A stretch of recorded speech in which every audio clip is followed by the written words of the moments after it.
이력이 좀 웃기죠.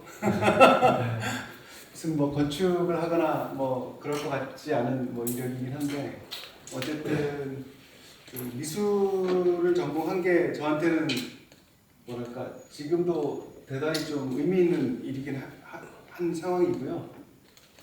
그러니까 이런 그 부동산을 다루고 뭐 금융을 다루고 막 이러는 일을 하고는 있지만 그 근간에 들어있는 어떤 뭔가 사회에 어떤 없는 지점들, 사회에 꼭 필요한 어떤 지점들을 디자인하고 그런 것들을 또 치고 나가는 데 있어서 미술을 했다는 게 끊임없이 저한테는 힘이 되고 또 근원이 되고 있는 것 같습니다. 뭐 제목을 좀 거창하게 하긴 했지만 사실은 사회주택 개념은 그 우리가 좀 그 유럽 쪽에서 가지고 온 소셜하우징이라는 개념에서 그냥 직역한 개념이긴 한데 뭐 오스트리아 같은 경우에는 뭐 거의 100년이 넘었으니까요. 그 사회주택을 한 지가 거기는 사회에 그 당시에 뭐 어쨌든 뭐 그 진보당을 통해서 어쨌든 사회 시민 세력이 굉장히 일찍 등장을 했고 그 시민사회에게 꼭 필요한 그 주거 문제를 그 소셜 하우징이라는 형식으로 아마 해결을 해 나가는 역사가 있었던 것 같아요. 우리나라는 한 10여 년 역사가 되는 것 같아요. 그 역사에 아이브키가 굉장히 처음부터 어쩌다가 합류를 하게 됐고 이까지 오게 됐는데 대단히 어떻게 보면 그 영광스러운 일이죠. 그 우리나라 사회주택의 역사에 어떻게 보면 맨 앞단에 서서 이 일들을 지금 하고 있다는 게 대단히 저한테는 의미 있는 그런 사건이라고 생각을 하고 있고요.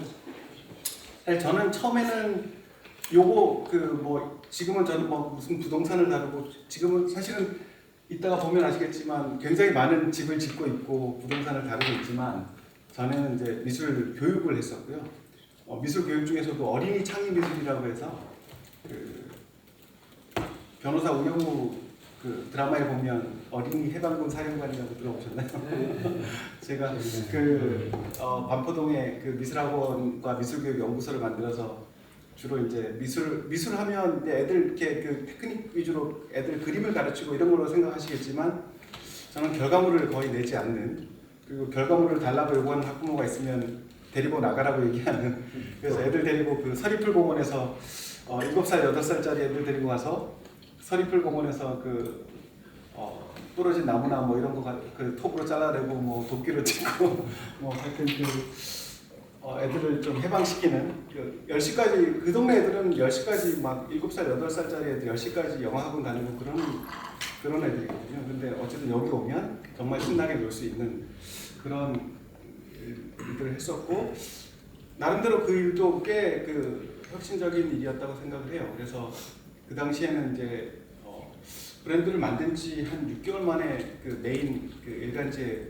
보도가 되고 뭐 TV, EBS나 이런 데도 많이 보도가 되면서 그 브랜드가 많이 알려졌는데 연락이 꽤 많이 왔었어요. 당연히 이제 매체를 통해서 알려지다 보니까 그래서 그거를 프랜차이즈를 못하고 돈을 벌었어야 되는데 프랜차이즈를 못하고 무슨 협동조합 비슷하게 또 창의적 교육가들의 연대 뭐 이래가지고 그런 한 30개 기관들 모아서 그런 여러 가지 전국 단위 어떤 그 페스티벌도 조직하고 뭐 그런 일들을 했었고요.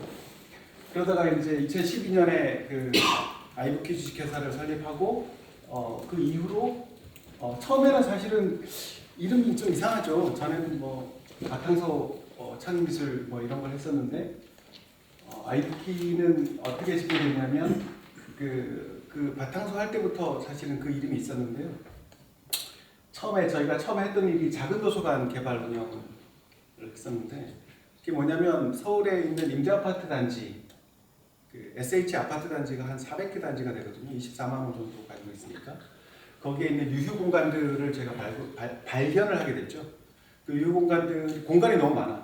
뭐 저는 미술학원 하려면 뭐 한 달에 500만 원씩 내고 그 임대료 열심히 일해갖고 벌어가지고 임대료로 많이 빠져나가고 막 이런 것들 공간에 대한 소중함이나 이런 게 있었는데 임대 아파트, 임대주택에 있는 아이들을 대상으로 이런 그 프로그램을 하다 보니까 그 SH하고 그렇게 연이 한 2010년, 2008년 전쯤부터 연이 돼갖고 임대 아파트 아이들 대상으로 그런 창의 프로그램 하고 그랬었는데 그러다 보니까 이제 임대 아파트의 공간에 대해서 관심을 가지게 됐고 그때 그 공간들을 좀 제대로 만들어서 좀 만들어 놓으면 확산이 되겠다. 공간이 워낙 많으니까 유휴 공간들이. 공유 공간이라는 게 사실은 저희가 지금도 공간을 다루고 있지만 공간이 가지고 있는 힘이 사실은 굉장히 생각보다 강력했고 작은 도서관 할 때도 그걸 굉장히 체험을 했던 게 공간을 제대로 만들어 놓고 그러니까 예쁘게 만든 거죠. 애들이 다자녀 우선 입주 이런 데 보면 뭐 아파트 단지에 뭐 애들 4명, 5명 키우는 집이 굉장히 많았거든요. 보통 일반적으로는 그런 집들을 발견하기 어려운데 아파트 단지, 임대 아파트 단지에 그렇게 많더라고요. 그래서 애들이 좋아할 만한 그 뭐 해적선도 만들어주고 뭐 개구멍도 만들고 도서관을 그렇게 만들었죠. 그래서 그 도서관 프로젝트의 이름이 와글와글 우리 동네 도서관이었어요. 그러니까 좀 도서관에서 조용히 엄숙하게 책 보고 이런 게 아니라 뛰어놀고 그 도서관에 예술가들을 불러서 그 아이들하고 다양한 프로그램을 했어요. 뭐 글을 쓰고 그림을 그리고 뭐 뛰어놀고 그리고 그런 것들을 데이터베이스를 다 스캔해가지고 온라인으로 업로드하고 그 업로드한 것들을 전자책 형태로 볼 수 있게 하고 그 전자책을 주문 제작까지 하드커버 양장본으로 주문 제작할 수 있게 그 시스템이 온라인 시스템이 아이북키라고 하는 그러니까 인터넷으로 책을 만드는 아이들 이런 뜻이에요. 그래서 아이북키라는 이름이 그 온라인 서비스 이름이었어요. 그러니까 도서관을 운영하는 일종의 마치 그 OS 같은 플랫폼 같은 거 있죠. 그래서 실제로 아이들이 자기들이 만든 책을 자기 도서관에 딱 전시도 하고 얼마나 자부심이 생기겠어요? 그 공간이 자기 공간이 되는 거죠. 그냥 내가 한 번씩 가서 책을 읽는 공간이 아니라 내 공간이 됩니다. 아파트에서 자란 아이들이 보면 뭐 나는 뭐 몇 동 몇 호 출신이야 뭐 이렇게 생각을 하는데 이제 거기 그 아파트에서 자란 아이들은 좀 기억이 다르겠죠. 경험이 다르겠죠. 그런 걸 의도해서 이제 했었는데 실제로 그 프로젝트는 한 2년 동안에 제가 10개 정도의 도서관을 만들고 운영도 하고 예술가들 불러서 네트워킹도 만들어주고 그리고 주민 조직화해서 주민들이 자치로 운영할 수 있게 그 운영위원회 만들어서 자립 가능하게 만들어서 저희는 빠지고 그런 일을 했죠. 그래서 사회적으로 되게 의미 있는 일이고 아마 SH가 서정균 처장님이가 그 당시에 그 일을 받아서 굉장히 많이 확산을 시킨 걸로 알고 있어요. 그러니까 아이북키 자체로는 그 일이 대단히 뭐랄까 사업적으로 망한 사업이 결과적으로는 그렇게 왜냐면 그 운영한다는 일이 대체로 이제 인건비 보조 사업이고 그 공간을 만드는 데서 뭐 한 1, 2천만 원 정도 인테리어에서 조금 남는 그런 사업이었기 때문에 사업적으로는 사실은 굉장히 좀 쉽지 않은 일이었고 그 이후에 이제 홀몸버릇이 맞춤형 매입임대를 했고 그 당시에 이제 그 우리 전무님께서 임창규 전무님께서 그 서울시가 조성한 그 사회투자기금을 이제 운영하는 기관에 계셨었는데 그 기금을 저희가 융자를 해서 그 매입임대 사업을 이제 시작을 했죠. 그리고 그 이후로 수록에 빠지는 일들이 사회주택이라는 수록에 이제 저희가 빠져서 지금까지 쭉 이제 달려오는 그런 계기가 됐습니다. 그 저 영역은 어떻게 보면 사실 우리나라는 공공임대가 굉장히 세계적으로도 되게 뛰어난 모델이라고 얘기를 해요. 그 단기간에 어마어마하게 많은 주택을 저소득층에 공급했고 성공적인 모델이라고 얘기를 해요. 그 개발도상국이나 저소득 국가에서는 굉장히 그 따라할 만한 모델이라고 생각을 하고 그렇게 또 세계적으로 그렇게 알려져 있죠.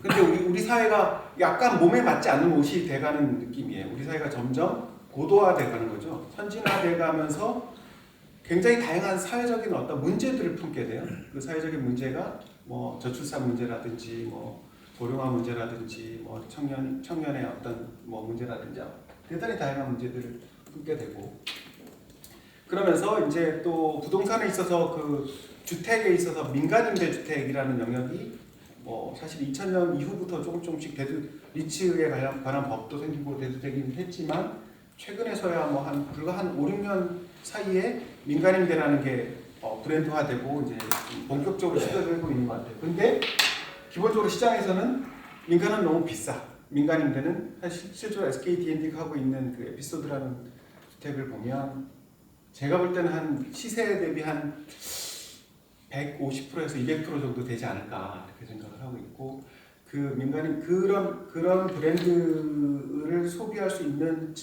그 소비층은 굉장히 적겠죠. 뭐 한 3%에서 5% 이내가 되지 않을까 이렇게 생각을 하는데, 공공임대는 물론 양적으로도 사실은 좀 부족하긴 하지만 뭔가 내가 공공임대에 들어갔을 때 자존심이나 자존감 같은 것들이 충족되지 못하는 그런 부분이 있는 아쉬운 부분이 있고, 다양한 사회 문제에 대응하지 못하는 그런 아쉬움이 있는 거죠.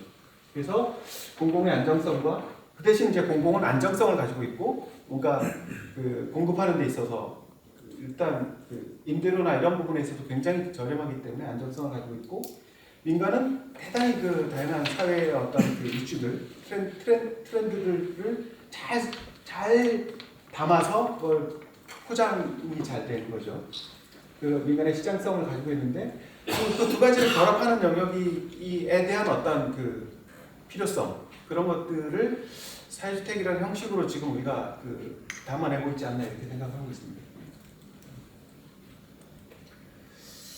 그 사실은 한 거의 10년 정도 동안 저희가 정보를 해오고 있는데, 사회주택 부동산 뭐 실제로 저희가 지금까지 다뤄온 그 자본의 저희 IBT 회사가 지금까지 그 컨트롤한 자본의 총량을 보면 뭐 1조가 넘을 정도긴 하지만 여전히 가난하고 사실은 부동산은 팔아서 돈이 남는 거거든요. 부동산 시장이 이렇게 PF 시장이 활성화될 수 있다는 거는 타 분양을 전제로, 그것도 선분양을 전제로 지금까지 이렇게 활성화되어 왔었는데, 제가 이제 저희가 피카오 코리아라고 얘기하는 그 용어가 말하는 게 뭐냐면, PF 시장이 지금 워낙 부실화되고 지금은 잘 돌아가지가 않고 있죠. 그리고 금융시장 자체도 거기에 맞물려서 지금까지 사실은 굉장히 이렇게 비대해지긴 했지만 어쨌든 뭔가 갈 길을 잘 찾고 있지 못하는 어떤 그런 부분이 있습니다. 물론 이제 금리가 높아진 그 시장 환경도 있긴 있지만 어쨌든 그 민간 부동산의 그 PF 부실화라든지 또 사회적인 현상과 맞물린 것들은 1인 가구 비율이 절대적으로 계속 높아지고 있다는 거죠. 2010년 이후로 그 지표가 이제 완전히 크로스가 됐는데, 그게 3, 4인 가구가 떨어지고 1, 2인 가구가 그 숫자상으로 늘어나기 시작한 지점이 이제 2010년이고, 지금은 1인 가구 비율만 34%가 넘는 거죠. 그래서 그리고 이제 아까 말한 것처럼 다양한 어떤 그 사회 문제들이 사회가 고도하면서 엄청나게 세분화되고 있다는 거죠. 그래서 이런 것들이 저희 같은 그 아까 얘기한 그 민간과 공공의 어떤 장점을 잘 버무린 어떤 시장 영역에 대한 어떤 그 가능성들을 굉장히 지금은 그 부각시킬 수밖에 없는 상황이다 이렇게 생각하고 있습니다. 사실은 그 사회주택의 어떤 그 사회주택의 사회적 효과에 대해서는 이미 사실은 서구 선진국에서 굉장히 잘 증명이 됐다고 저는 생각을 하고요. 특히 이제 오스트리아가 사회주택 비율이 25%인데 오스트리아의 그러니까 수도죠. 비엔나 같은 경우에는 사회주택이 43%예요. 그러니까 임대가 너무 자연스러운 거예요. 그리고 그게 사회임대예요. 사회임대. 이거 뭐 자기가 원하는 만큼 임대주택에 살 수가 있고 원하는 이웃들과 살 수가 있는 거죠. 내가 지금 그 해야 되는 어떤 그 라이프 스타일이 있으면 그 라이프 스타일에 맞는 내가 원하는 지역에서 내가 원하는 사람들과 살 수 있다는 게 얼마나 사회적으로 그 안정감을 줄 수 있느냐라는 것이 이미 사실은 유럽에서 굉장히 많이 증명이 됐다고 보고 있고요. 네덜란드가 뭐 인구는 뭐 500만 밖에 안 되는데 260만 가구가 사회주택으로 공급되고 있을 정도니까 대단하죠. 그리고 미국도 마찬가지인데요. 미국이 사실은 저가 임대주택, 어포더블 하우징이라고 해서 1960년대부터 그 금융지원, 연방정부가 그 금융지원하고 해서 굉장히 많이 확산시키고 지금은 굉장히 그 규모도 커지고 하긴 했지만 지금 그 국회 도서관에서 지금 법률자료조사관이 조사한 그 보고서에 의하면 지금의 미국의 정책 변화는 사회주택 쪽으로 지금 정책 변화를 하고 있다는 거예요. 뭐냐면 저소득층을 기반으로 한 어포더블 하우징에서 좀 그 소득 기준이 좀 중산층까지 확대되는, 그리고 다양한 어떤 그 사회적 니즈를 담을 수 있는 소셜 하우징 정책으로 다양한 그 연방 정부들이 확대를 하고 있다. 이렇게 지금 보고가 되고 있습니다.